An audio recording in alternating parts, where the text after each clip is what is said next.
Good morning, my phoenixes. How are we doing today? Hoi, weekend. Just kidding.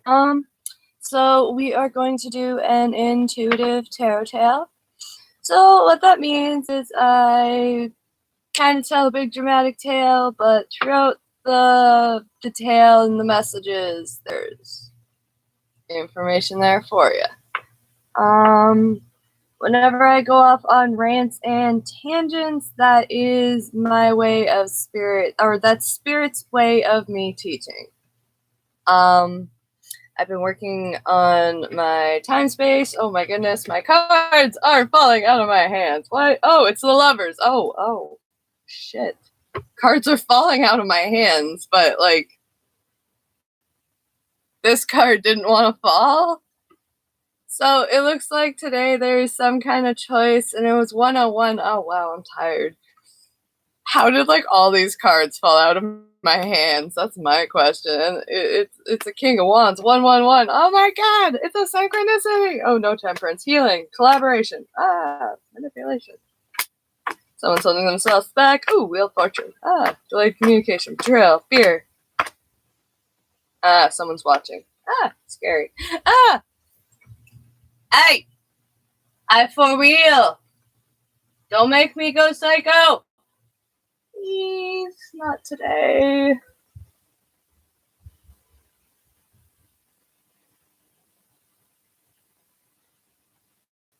What's your movie?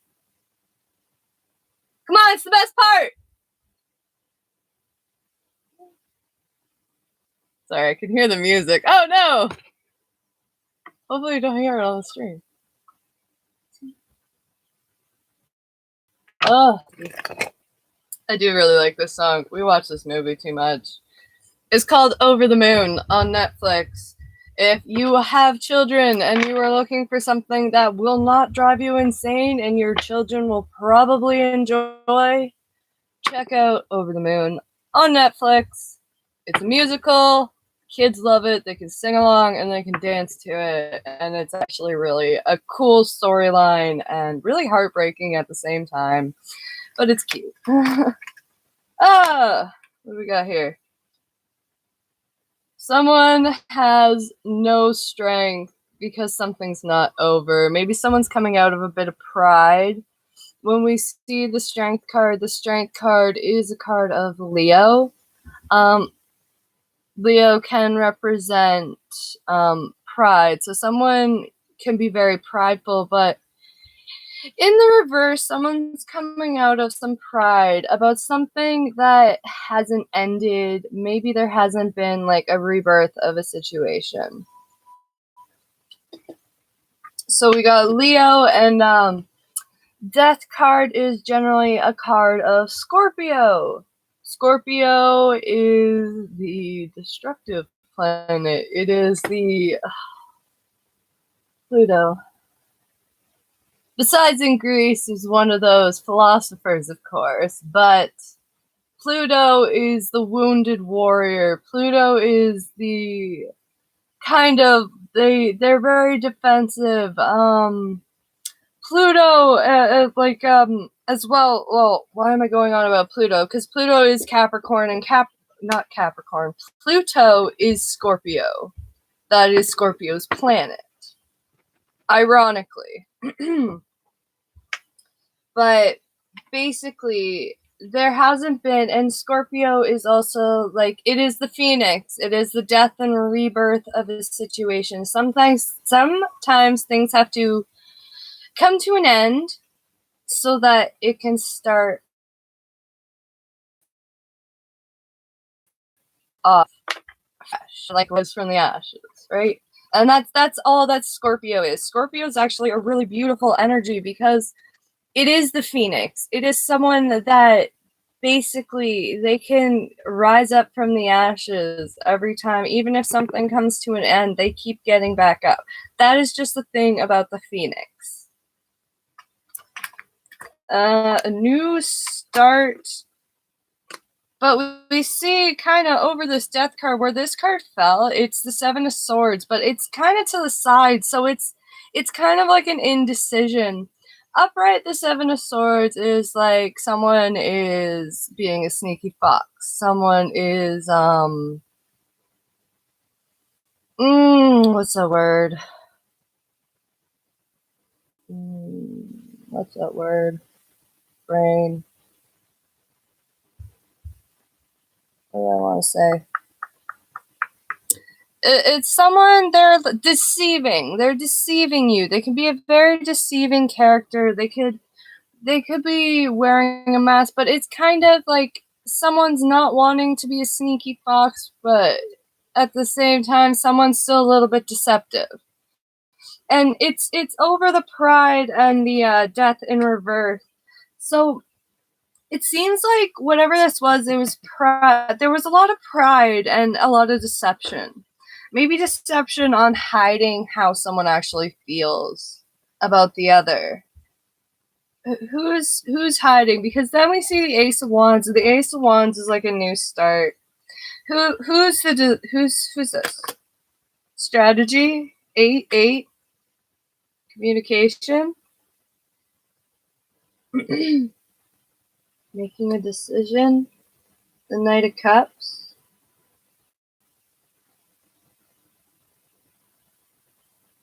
Ooh, the Devil. Coming out of fear.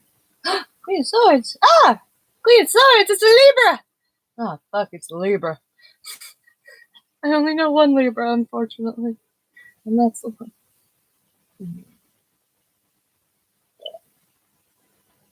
Coffee.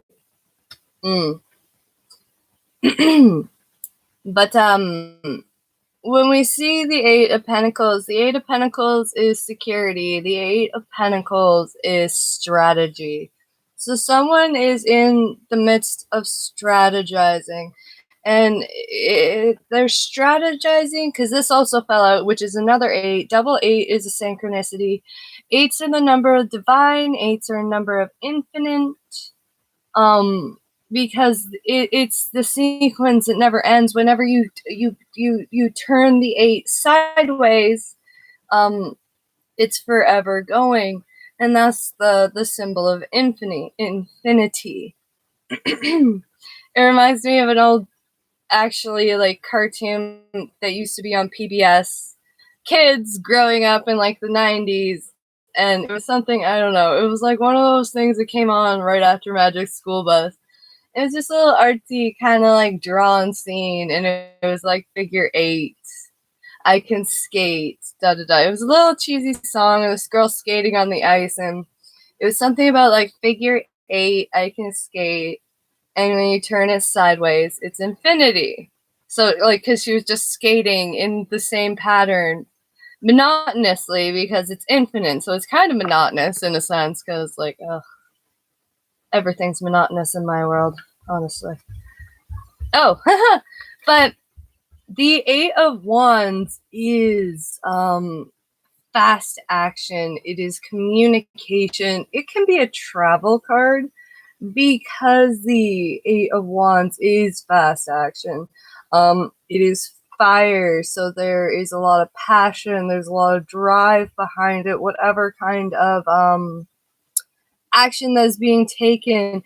And it's odd because in the background, I've noticed this before, but never actually dabbled onto it. There's like a cemetery at the bottom. And when we see the death card, it's like it's communication over something that's like maybe been long dead, but like there hasn't been any communication.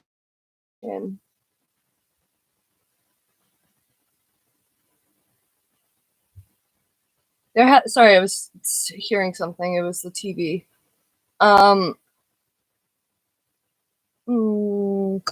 But with the death card and seeing the little kind of like cemetery at the bottom, it's something that's maybe been like over.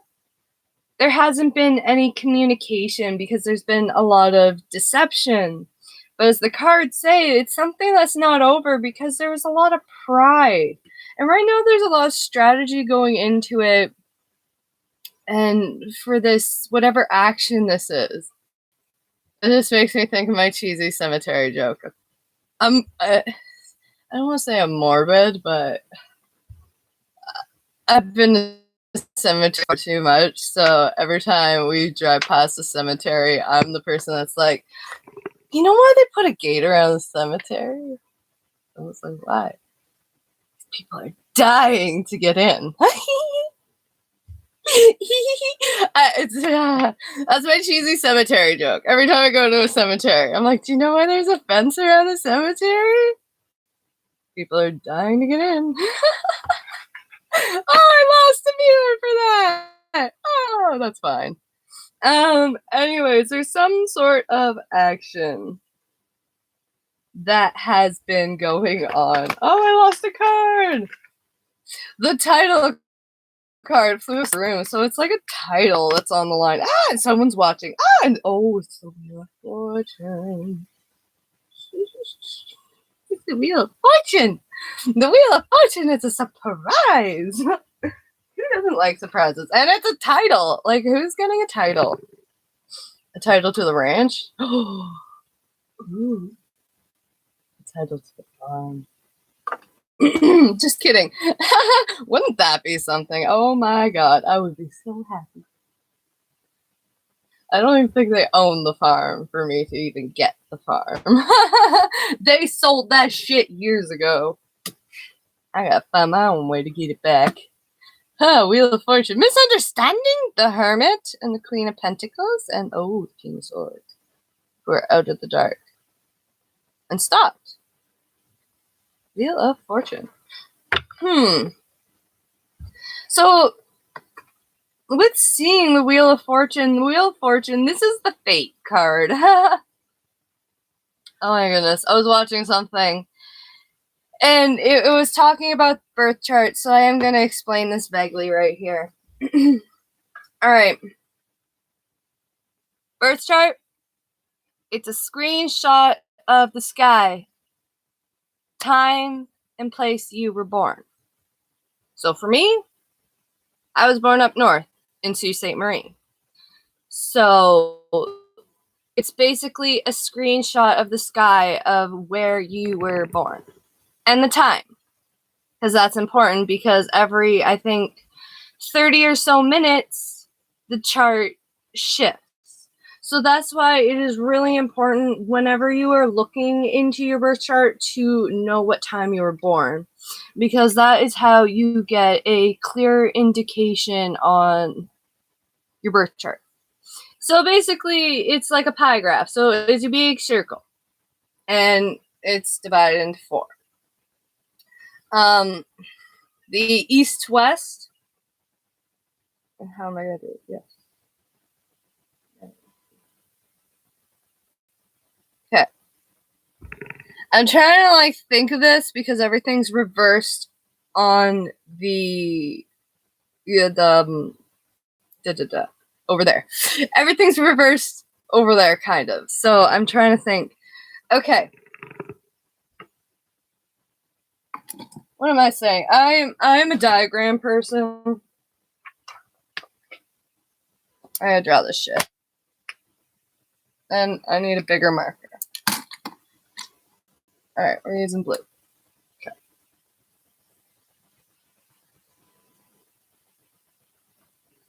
Alright. Sword, right?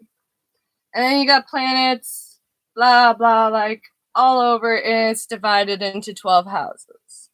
This right here, whatever the house falls over here on this side, that is your ascending. So for me, in my chart, that is Aries, because where this line is, right here, in my birth chart is where the Aries place falls. Over here, that is your descending. So for me, that is where Libra falls in my chart. I don't actually have a Libra placement, but it is in my descending. And whenever you look up about your descendings, it's where kind of, it's like instead of the ascending is your mass to the world, the descending is kind of I guess your flaw, not your flaws, but it's just, it's maybe something you have on the back burner. It's something you're not really good at. So Libra, that's balance. So I'm not very good at balancing. Either here, this is the southern hemisphere and the northern hemisphere. So in your birth chart, if you have a lot of planets up in this area, up towards the top, that means most of your life events. For me personally, most of my planets, except for one, which is Leo, everything in my life personally is meant to be public to the world. It is supposed to be told because I have things to tell and things to teach. If most of your planets are in the southern hemisphere, that means most of your personal life and personal struggles and stuff like that is in private, is kind of up in here. So in the northern area, that is open for everyone. Everybody kind of knows your business. And another thing is on this side, where your descending side, if you have a lot of planets towards your descending side, that is basically you have free will in your fate. If you have a lot of planets in this side, like I do, your entire life is fated. So in the pie chart, whenever you're learning about your birth chart, it tells a lot. So in the northern, for me, most of my planets are in the northwest.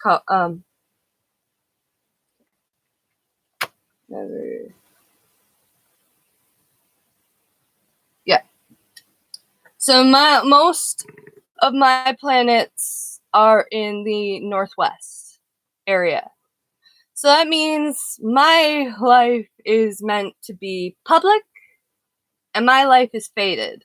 So no matter what anybody tries to do with my life, it's fated. It's gonna happen. Northeastern hemisphere, you have a bit more free will. You have a bit more choice in what you want to do with your life. Southern hemisphere, that means your life's mostly private. Northern hemisphere, it means your life is open for the world to see. Everybody's going to know your business. Just because it's supposed to be known that way, right? Okay.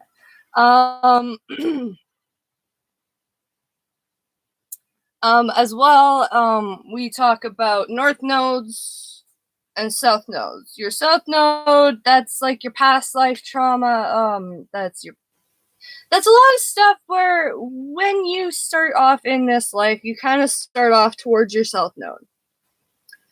I've ironically noticed in mine and my daughter's birth charts, and just knowing what my biological mother's birthday is and what she was, my mother was a Leo. So ironically, my south node is in Leo, which is odd. And my north node is Capricorn. It's on the cusp of Aquarius, but it's Capricorn, which is weird because that's not normally how those go. There's no interpretation for my chart because my chart's so fucking weird.